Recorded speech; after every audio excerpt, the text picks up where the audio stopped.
আচ্ছা, এখন আপনাদের সাথে কথা বলবো সিরিয়াস লিসনিং আপনি উত্তর কিভাবে লিখবেন তা নিয়ে আমরা আলোচনা করব।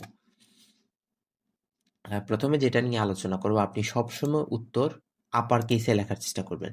যেমন এই দেখেন এখানে একটা এক্সাম্পল দেয়া আছে আপনাদের জন্য। প্রত্যেকটা জিনিস কিন্তু আপনার আপার কেসে লেখা, মানে বড় হাতের উত্তরগুলো আপনি যখন কম্পিউটারে টাইপ করবেন অবশ্যই সবকিছু বড় হাতে লিখবেন। কারণ অনেক সময় দেখা যায় যে আমরা যখন আপনার উত্তর লিখি তখন এই যেমন ধরেন ইউনিভার্সিটি প্রথম ইউটা বড় হাতের হবে, টিচার প্রথমে বসলো টিটা বড় হাতের হবে, বা অনেক সময় নাম বিভিন্ন জিনিসপত্র ক্ষেত্রে আপনার আর প্রথম অক্ষরটা বড় হাতের হয় আর কি।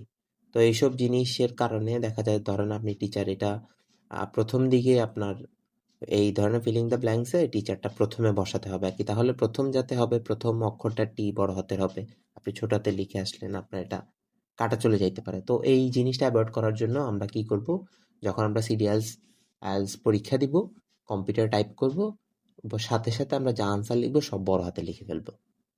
এটা লিখে ফেললে আপনারা মার্ক এখানে সিকিউর করতে পারবেন। এটা ছিল 1 নম্বর পয়েন্ট। আচ্ছা, 2 নম্বর আমরা যেটা নিয়ে কথা বলবো সেটা হলো আপনি সংখ্যা লেখার নিয়ম, মানে আপনি নাম্বার কিভাবে লিখবেন। আপনি নাম্বার আর কখনোই এভাবে লিখবেন না 25, কারণ এভাবে যদি লিখেন বানান করে করে সিরিয়ালসে কম্পিউটার টাইপ করে আপনার সময় অনেকটুকু চলে যাবে। জাস্ট আপনি কি করবেন, সংখ্যা 25 এভাবে লিখে 25 লিখে দিয়ে চলে আসবেন, এতে আপনার সময় বাঁচবে। 2 নাম্বার, আর যে আপনি ধরেন আপনার এরকম ফিগার আসলো আর কি, যে 10,000 1,000 আসলো, তো এগুলোর মাঝখানে আপনার কমা টমা এগুলো আপনার কিছুই আপনার লেখা লাগবে না।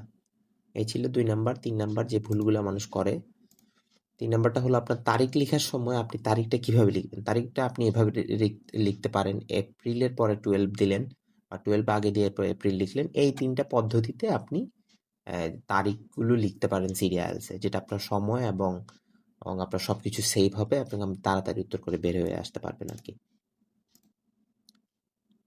তো আপনি সময় কিভাবে লিখবেন, সময় লেখার এই 3টা স্টেপ আছে। আপনি 9 AM এভাবে লিখতে পারেন, 9-এর পর একটা ফোঁটা দিয়ে আর ফুল স্টপ দিয়ে 2টা জিরো দিয়ে AM এভাবে লিখতে পারেন, বা এভাবে লিখতে পারেন কোলন দিয়ে, বা এভাবে লিখতে পারেন আপনার ফুল স্টপ দিয়ে। এই পদ্ধতি অবলম্বন করে আপনারা সময় লিখতে পারেন লিসনিংয়ে যখন আপনি আনসার লিখবেন আর কি।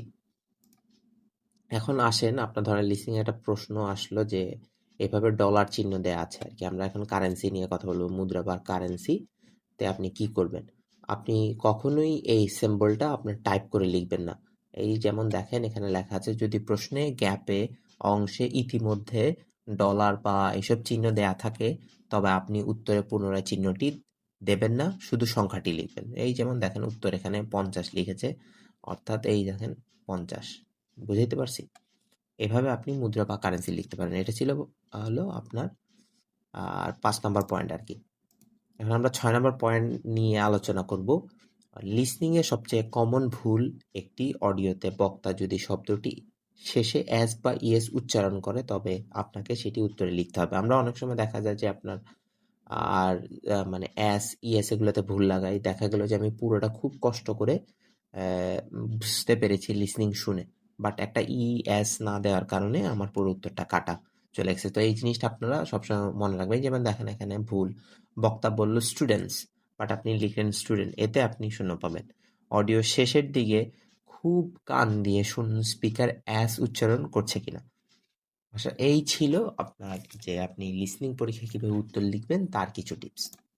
আপনারা যে পুরো ক্লাসটা করলেন আমাদের এই বইটা থেকে, আমাদের এই বইটার নাম লিসনিং ডিকোড। এই বইটার প্রাইস শুধুমাত্র 99 টাকা। আপনারা এই বইটার ইবুক যদি কিনতে চান তাহলে আমাদের ডেসক্রিপশনে থাকা লিঙ্ক থেকে আপনারা কিনতে পারেন। এই পুরো ক্লাসটা করানো হয়েছে আমাদের এই বই থেকে। আপনারা চাইলে যদি ভালো লেগে থাকে তাহলে আমাদের এই বইটা কিনে পড়ে দেখতে পারেন। ধন্যবাদ সবাইকে।